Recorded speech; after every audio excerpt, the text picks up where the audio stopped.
किमान निवडणुकीत मत मिळवण्याकरता तरी आता त्यांनी आपलं मत बदललेलं आहे, नेहमीप्रमाणे पलटी मारलेली आहे.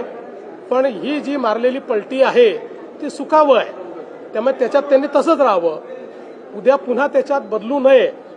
पण शेवटी जुनी पापं तर आहेत ना, ती लोकांनी बघितलेली आहेत. जुनी पापं धुता येणार नाहीत.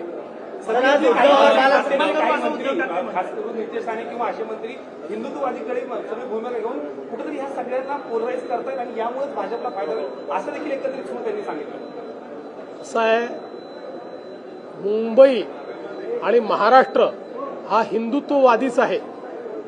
जे जे लोक हिंदुत्ववादापासून फारकत घेतील, जे जे लोक त्या ठिकाणी लांगुल चालन करतील, त्यांची काय अवस्था होते हे विधानसभेच्या निवडणुकीत त्यांनी बघितलेलं आहे.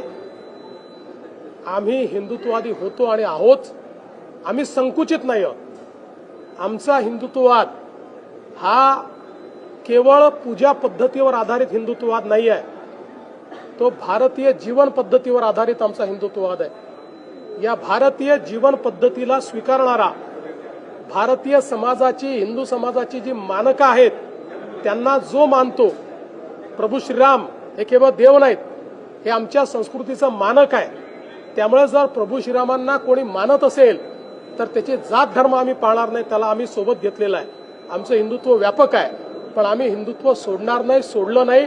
त्यामुळे पलटी मारणाऱ्यांनी आम्हाला सांगू नये.